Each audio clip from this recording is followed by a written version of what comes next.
Num ano tão polêmico e tão importante para o nosso cinema brasileiro, nada mais justo do que reservar uma lista inteira para os melhores filmes brasileiros de 2019.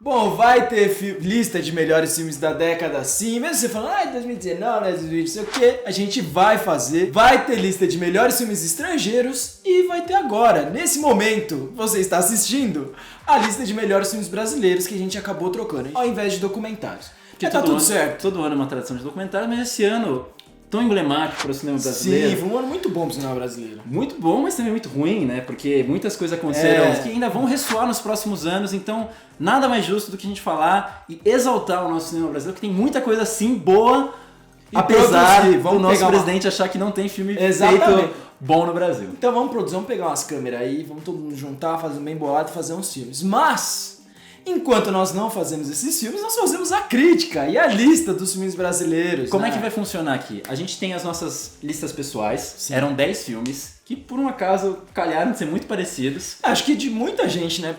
A gente assistiu, se for somar, acho que foram 25, quase 30 filmes desses 2 últimos anos, que tanto lançaram comercialmente, quanto em festivais brasileiros. Então você vê como a produção é rica em número. Em qualidade a gente pode questionar o que for, mas tem ótimos exemplares. Então a gente pegou as nossas 2 listas aqui, fez um bem bolado, somou essas paradas todas, fez uma planilhinha bonitinha e... Bem Natan isso. Tem filmes que estão em posições que eu queria que não tivesse, o Natan tem outros filmes que queria que tivesse em outras posições. Mas é democracia. Mas a democracia dá dessas, não é mesmo? Então só pra começar, 2 menções honrosas que estavam nas nossas listas pessoais separadas, mas que não entraram na lista porque são só 10 filmes. O meu era Chuva e a Cantoria na Aldeia dos Mortos, que eu acho que é um filme que trata da questão indígena super bem, tem um tempo de tela mais arrastado, mas justamente para mostrar as coisas que acontecem na natureza, esse confronto desse personagem que está se tornando xamã, mas não quer aceitar isso e tenta achar um refúgio na cidade, mas ele percebe que a natureza, tudo aquilo ali é de fato a casa dele. E o seu filme que foi o Sócrates. Assim, Sócrates é um filme que eu gosto. Tem alguns probleminhas aí que eu discutiria, não vai ser aqui o momento, mas é um filme que eu colocaria na lista, assim, de melhores filmes brasileiros. Mas discutir. Vamos lá começar com o nosso 10º lugar, que foi a nossa última posição aqui. Nossa última posição, que é uma animação. Exatamente. A gente assistiu esse filme lá no passado, no Animamundi, foi um filme que foi pra Annecy, que é um dos maiores festivais de animação do mundo, festival que é lá na França, e tinha gente até falando aí, aqui, outro ali, que ia pro Oscar. Não deu, não rolou, mas é um filme muito maneiro, que foi feito na guerrilha, e saiu, trouxe aí mais uma animação brasileira, porque o Brasil não é muito conhecido por animação, né? Conseguiu mostrar esse lado do Brasil também lá fora. É um filme que, assim, ele é bem maniqueísta na sua mensagem, na sua crítica. Mas ele também é infantil, né? Então a gente... Exatamente, é o que eu ia dizer. Eu acho que ele conversa com a proposta dele. O fato de ele estar aqui no nosso 10º lugar é que ele trabalha muito bem com esse ludismo. Eu imagino muito como se fosse um irmão do Jorel, assim, sabe? Tipo, aquela mensagem direta, clara, que de repente começa numa coisa super real, palpável no mundo, só que na cabeça de uma criança, desse protagonista do filme, vai gerando 500 outras coisas que de repente já tá num apocalipse. De fato, que é o que acontece. Então por isso que eu acho que esse maniqueísmo faz sentido dentro desse filme. E a gente, como adulto, muitas vezes quer que o filme de animação tenha características X, Y, de tal cinema, de não sei o quê, mas a gente às vezes se esquece que esses filmes são feitos para crianças. Então é normal que ele tenha diálogos positivos, que ele tenha algumas situações que são bastante óbvias, mas que no final das contas a história ela é bastante importante para as crianças entenderem certos aspectos. E eu acho que é aquela coisa que a gente sempre fala, né? Tipo, a gente tem que analisar o filme de acordo com a proposta que ele tenta apresentar. E eu acho que dentro desse ludismo, eu acho que mesmo a gente assistindo como adulto mesmo, eu encarei o filme como se fosse um filme para adulto, não assistindo como um filme de criança. Aquele filme trabalha muito bem toda essa turbulência que a cabeça de uma criança pode gerar. Enfim, criar essa salada mista dessa estética super bonita, inclusive, que o filme nos traz. Você acabou de dizer aí que o Brasil não é muito conhecido por animações. O cinema de horror também não é assim a porta de entrada aí pro Brasil, apesar de a gente ter algumas produções bem interessantes nesses últimos tempos. Mas esse filme eu acho que ele traz uma faceta bastante interessante que pouco a gente via aqui no Brasil também.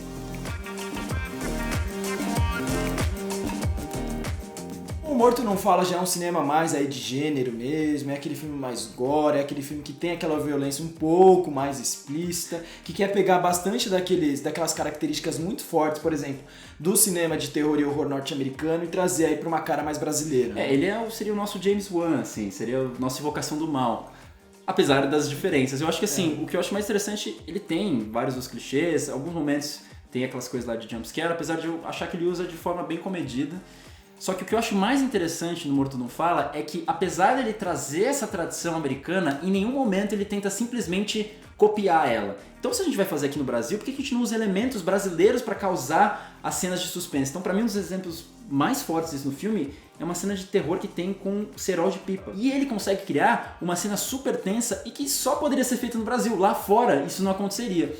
E ao mesmo tempo, acho que ele consegue comentar sobre questões de opressão, sobre machismo, sobre se tudo aquilo ali não se passa dentro da cabeça dele, e conforme a gente vai entrando cada vez mais nesse funil, a gente vai delirando junto com ele. Só que o que a gente vê é que no fundo tem muito mais esse subtexto de um relacionamento abusivo, que não à toa é o que justamente acontece na realidade, né? O relacionamento abusivo começa a criar toda uma fantasia, esconder através de coisas que parece que você tá pirando, você começa a chamar outra pessoa de tal coisa e vai levando a relação para uma outra coisa, quando na verdade o que você queria esconder era só o abuso que você estava causando com essa personagem feminina. Então acho que além dele ser explícito, ele ainda faz um comentário social muito interessante. Esteticamente não me agrada muito. Esteticamente, de fato, aquela CGI ali na cara do bicho ali, de fato. Acho complicado. Em relação à atuação, eu também... Eu gosto bastante do protagonista, acho ele bem bom. O Daniel ele é ótimo, mas não sei, eu acho que tem uns exageros ali que não me agradam muito, alguns diálogos também acho que ficam um pouco forçados, então isso contribui para que o filme caia pra mim e eu não goste tanto. Mas quando a gente importa um pouco desse gênero norte-americano e tenta colocar ele nos eixos aí mais brasileiros, ainda acho que falta dar uma calibrada. Eu entendo o que você quer dizer, me incomoda, do ponto de vista do tom, mas eu acho que a forma como ele constrói as situações é muito brasileira, isso que me chama muita atenção no filme. Mas assim, eu acho que o filme precisava de mais. Bom, o 8º filme dessa lista é um filme que eu coloquei também, ambos colocaram. Pra mim até acho que estaria um pouco mais alto, se não fosse a democracia.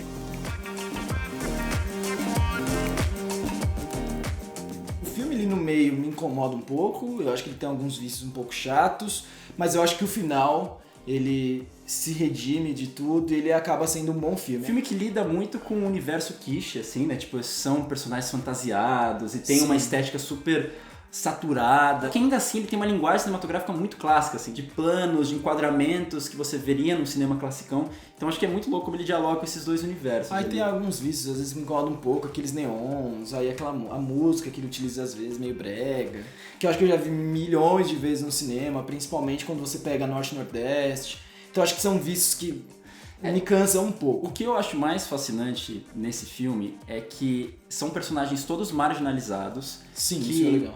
São personagens que talvez nunca teriam voz, que justamente nesse espaço de utopia, né, porque aquele bar, esse inferninho, né, que é o bar, acaba quase que virando um espaço de respiro ali. Não à toa ele é super caótico, porque meio que reflete todos esses caos desses personagens que, se tivessem numa sociedade comum, seriam totalmente tolhidos. E também acho que, até mesmo no próprio vestimenta ali, que todos eles tem um que é vestido de coelho, outro vestido de sei lá o quê. Eu acho isso muito legal porque você vê que um traço da personalidade está expresso em como essas personagens se vestem. Isso só serve para mascarar as outras camadas de psicologismo que existem dentro deles. Então acho que é muito louco, porque você começa o filme personagens caricatos, arquétipos ali, que a gente acha que a gente nunca vai conseguir explorar muito eles, mas conforme a gente vai andando no filme, a gente vai descobrindo outras camadas dele muito mais interessantes. Acho que tematicamente ele é maneiro, mas eu acho que a forma como a construção dele é feita como um todo, não sei se eu acho incrível, não me agrada tanto, mas entraria na minha lista. O 7º filme dessa lista eu já acho que precisaria estar um pouco acima. Eu nem entraria, tanto é que eu nem coloquei ela na lista. Que é um dos grandes filmes do ano pra mim, que é Bicha Travesti.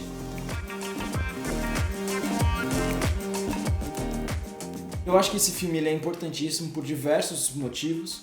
O primeiro deles é trazer em foco Linda Quebrada, Jupe do Bairro. Eu acho que a Linda Quebrada é uma das maiores artistas brasileiras que a gente tem.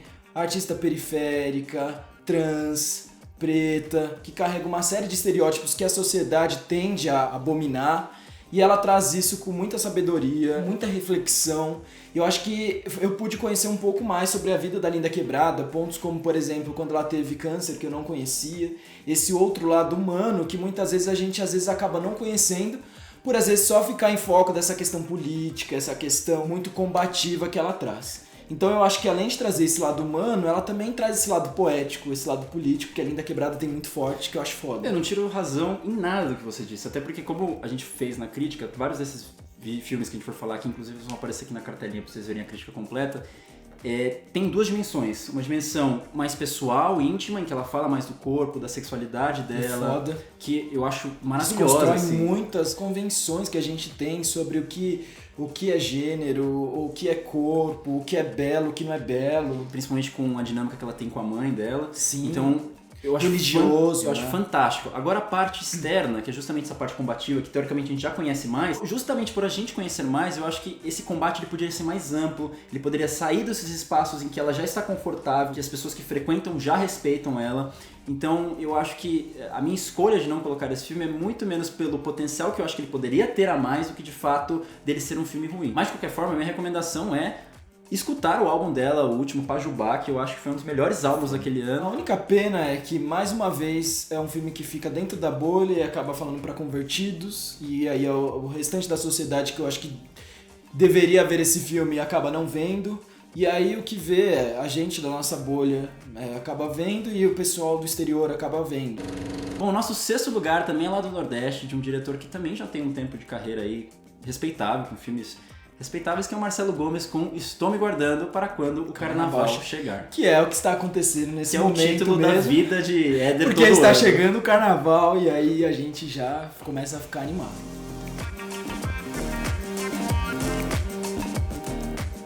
E digo e repito, se você um dia quiser se encontrar comigo, eu estaria no carnaval, você me verá no carnaval. Mas voltando um pouco aqui pra nossa lista. Esse filme estava tanto na minha lista quanto na lista da Na verdade, todos agora estão nas duas listas. Exatamente, e é um filme aí que traz uma outra realidade, uma realidade que eu não fazia ideia que existia, não conhecia a Toritama, não sabia que o polo de jeans vinha de lá. A capital do jeans. A capital do jeans, então Uma das. Eu fui conhecer Toritama primeiro pelo documentário, depois pelo meu trabalho, mas foi muito depois, que é aquilo que a gente sempre traz quando a gente fala de documentário, né? Que é conhecer outra realidade, que é muito distinta da nossa. Eu acho que assim, além de toda essa questão mais social e você acompanhar aqueles personagens que são super divertidos, o que mais me ressalta no filme é a questão de tempo, como ele trabalha com o tempo, tanto de forma mais óbvia dessas pessoas que trabalham horas e horas a fio para ter uma renda um pouco melhor, como também a dimensão das pessoas que não necessariamente vivem do jeans, mas por estarem nessa cidade acabam também sendo influenciadas pelo tempo do jeans. E até mesmo, se você for ver o título, né? O carnaval ele só acontece entre o tempo do jeans e do não jeans. Então assim, se você for ver esse filme inteiro pelo tempo, eu acho que você vai encontrar uma discussão super interessante sem ser professoral. Vale a pena e está na Netflix. Esse quinto lugar ele tem a ver com uma notícia recente, enfim, da nossa queridíssima cidade Rio de Janeiro, essa cidade maravilhosa. Porque o quê? O Réveillon desse ano ele seria o quê? Gospel. O que lembra muito uma característica desse filme que a gente vai falar agora, que é Divino Amor.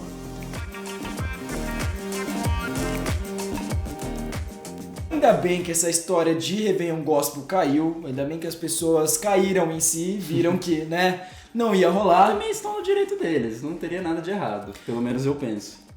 Eu tenho as minhas questões, mas esse vídeo não é pra tratar desse assunto exatamente, é pra falar sobre Divino Amor.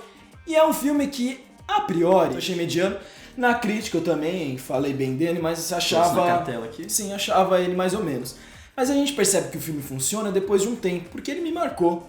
E vários pontos me fez lembrar dele, inclusive esse que eu acabei de citar. Eu acho que é um filme muito interessante porque, ao mesmo tempo que ele critica a religião, que ele traz essa questão da religião, ele trata ela com respeito também.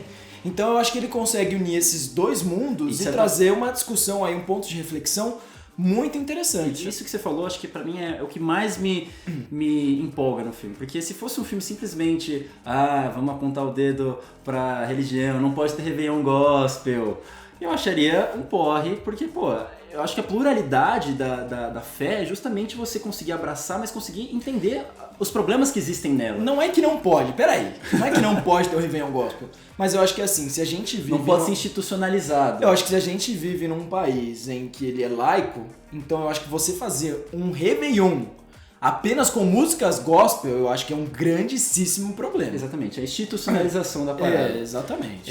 Mas assim, além disso, acho que outro fator muito importante desse filme é a tecnologia. e principalmente os corpos, que eu acho que é muito bacana a gente lidar com um tema que trata muito de pudores, que a gente tem que sempre esconder, que a gente sempre leva isso para coisa internalizada, para nossa fé, e a gente só tem esse espaço de abertura em momentos em que a gente vai se confessar para o pastor, mas os corpos, eles são tão expostos, eles são tão jogados na nossa cara. E não é sexualizado. Exatamente. O que eu acho mais legal é que ainda assim, ainda que eles sejam expostos, esses corpos eles não poderiam estar menos burocratizados, porque eles estão totalmente condicionados ao tempo da procriação, eles estão o tempo inteiro condicionados a esse tempo da tecnologia, eles estão o tempo inteiro condicionados a essa institucionalização desses corpos. Então eu acho que, porra... E da família brasileira também, né? De você querer descer goela abaixo, uma família constituída por uma mãe, um pai e um filho. Esse casamento, ele precisa estar acima de tudo, independente se ele esteja bem ou mal. Então, assim, são várias questões que estão muito presentes no nosso dia a dia e que ele ainda trata isso com respeito. O nosso próximo filme é da região de Contagem, nossa profícua região aqui do Brasil, de Minas Gerais. Que na verdade é uma cidade satélite, né? A gente acabou descobrindo com os nossos colegas. Sim. Inscritos, sempre comenta, a gente adora. Sim. E é o No Coração do Mundo.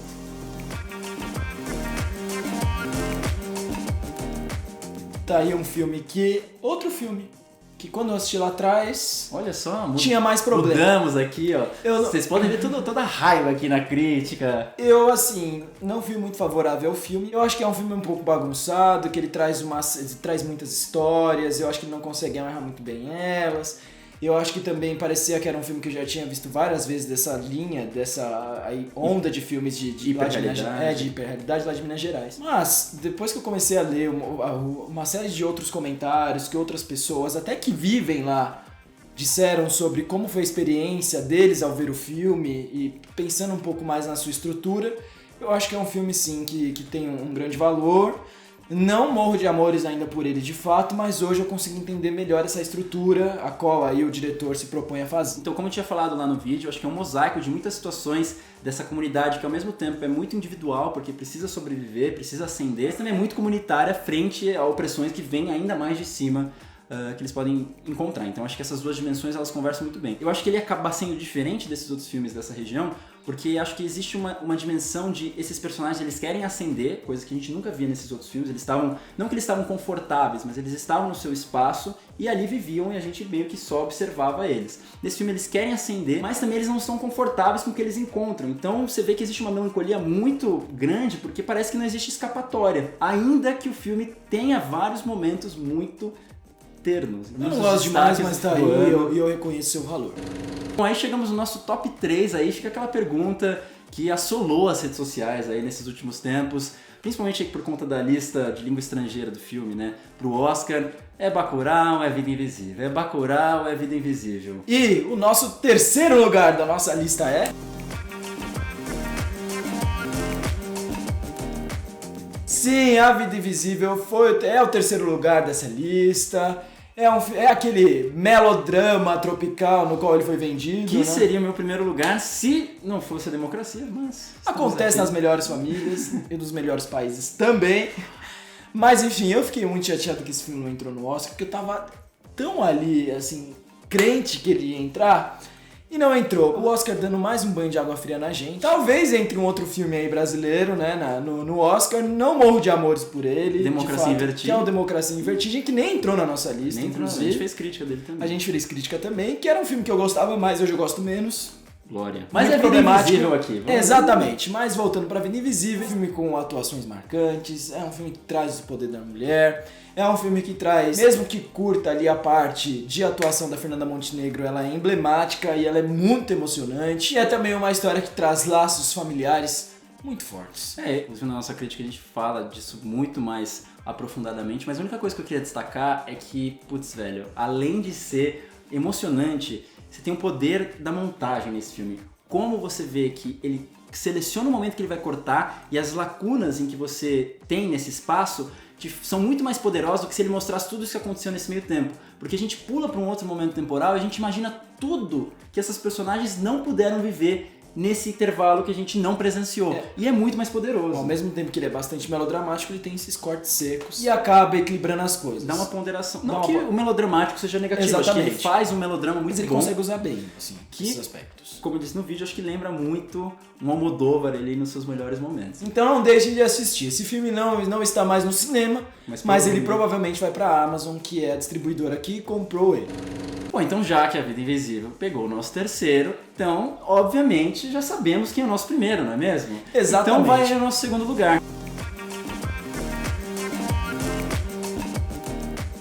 Sim, Bacurau foi importante para o cinema brasileiro, levou nosso cinema para o Festival de Cannes, ganhou prêmio inédito, trouxe discussões muito relevantes para 2019. É um filme com uma estrutura muito maneira e vai entrar provavelmente para a história do cinema brasileiro. Provavelmente é um dos filmes que eu mais gosto de 2019, ele tá ali no topo da minha lista. Mas enfim, é isso. É a democracia. É a democracia. Ele ficou aí. Ele só não entrou em primeiro, na verdade, por minha culpa. Porque não é nem o meu filme favorito do Kleber. E também eu acho que tem outros filmes brasileiros mais legais. Mas eu acho que é um filmaço. Vocês podem ver na crítica que a gente falou. A gente foi recorde de bilheteria. Eu acho que sim, é uma progressão na carreira do Kleber que faz total sentido. A gente tinha falado lá do desconforto no primeiro filme dele. Depois a revolta e aqui a revolução que a gente vê de fato no filme.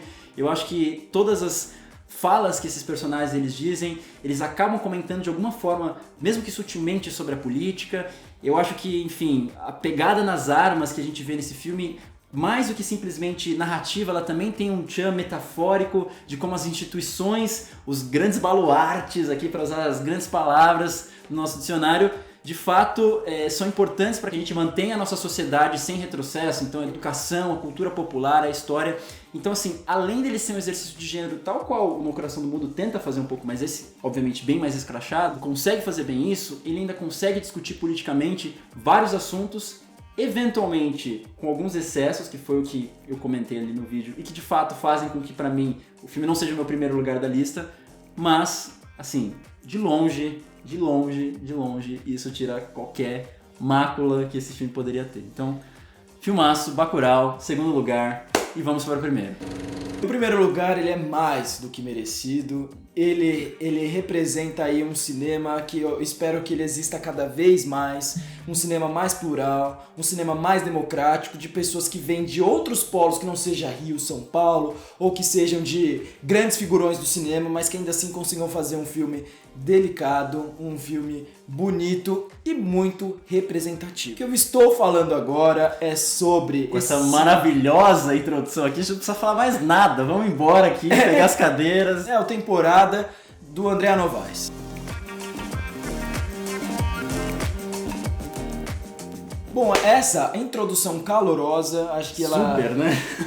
Não, ela pra mim, assim, ela é muito representativa. Já deixa aqui de antemão que o filme tá na Netflix, então vocês podem assistir facilmente. É um filme que fala sobre o cidadão comum, sobre a mulher, o homem comum que tá querendo ganhar seu dinheirinho ali no seu dia a dia de trabalho, de algum vizinho que você provavelmente vai se identificar, que tem umas sacadas muito maneiras, assim, que tem pontos de comédia, pontos de reflexão. Depois dessa descrição tão calorosa, acho que não tem nem mais o que falar. Eu vou até tentar, assim, Temporada é um filme que também vai entrar numa outra lista de final de ano que a gente fez aqui, então pra não ser repetitivo nos argumentos, queria falar uma outra coisa que eu acho que é muito interessante nesse filme, que esse plano de fundo acaba sendo um outro personagem onipresente em todas as relações que a gente vê desses personagens principais do filme. Tanto é que você vê que esses personagens, às vezes, eles estão do topo de uma laje, observando ali a vizinhança, ou estão sentados de frente de um reservatório, tendo conversas super banais, e esses planos de fundo mostram certos problemas que essa sociedade ali tem, então tanto a superpopulação quanto o esgoto, mas em todos esses espaços eles estão conversando sobre o quê? De coisas muito amigáveis, de ternura. Então você vê que esse filme, acho que a melhor capacidade dele é conseguir alinhar coisas tanto que são negativas quanto positivas, que fazem parte da vida desses personagens. Em nenhum momento ele esconde nenhuma delas, em nenhum momento ele julga que uma deveria ser privilegiada sobre a outra, porque isso é de fato a vida. Se a gente não tivesse essas duas coisas, a gente estaria tendo uma visão ou super utópica ou super pessimista do que de fato ela seria. Então, Temporada, nosso primeiro lugar. Exatamente. Aí. Então liga aí a Netflix e já assiste, porque tá lá facinho, é só abrir e assistir. E quando perguntam pra gente se o cinema brasileiro é representado pelo Karim ou pelo Kleber, o cinema brasileiro é Karim, é Kleber, é Afonso Shoa, é André Novas, é Juliana Rojas, Ana Mulaerte, Marcelo Gomes, Gabriela Amaral, Gabriel Mascaro. Ou seja, uma quantidade enorme de pessoas talentosas com pontos de vista diferentes e que traz a riqueza do nosso cinema, a riqueza da nossa cultura. Ou seja, o cinema é sim uma ferramenta muito importante pra gente conhecer outras realidades e também se expressar. Se você for ver mesmo essa lista aqui, a gente falou de cinema de horror, animação, cinema de gênero, melodrama, um cinema mais de observação. São cinemas tão diversos, assim, sejam esses filmes bons ou ruins, até porque a gente poderia citar vários outros que acabaram não entrando nessa lista, tanto Deslembro, Greta, Sombra do Pai, que são filmes que a gente não gosta, mas apesar disso, mostram a diversidade, mostrar realidades, temas, regiões e sensibilidades muito diferentes em todo o nosso cinema. E se o Bolsonaro acha que a gente não tem bons filmes, o azar é dele, tá? Porque a gente tem sim, só hoje a gente já mostrou esses 10... E tem muitos outros, como você mesmo citou. Então, assim, uma forma de você protestar é você mostrar para aquelas pessoas que estão fora dessa bolha essa riqueza desse cinema brasileiro. Então, o nosso pedido aqui para vocês é o seguinte: se você tem aquele seu colega ou familiar que fala, de fato, o cinema brasileiro não tem nada, repete essas frases de senso comum, mande esse vídeo para eles. Talvez algum dos filmes que estiver aqui na lista toque ele de alguma forma, sensibilize e, enfim, faça se apaixonar, ou pelo menos dê uma chance para poder argumentar de fato que o cinema brasileiro não é bom. Então é isso, gente. Eu espero que vocês tenham gostado desse vídeo. Muito obrigado por ter acompanhado a gente em 2019, que a gente continua aí forte em 2020, tá bom? Vão ter muitas mais listas aí pra vocês. Com certeza. E muito mais conteúdo, que a gente não esqueceu daquela planilhinha que a gente pediu pra vocês, viu? Muito obrigado e até a próxima. Até 2020.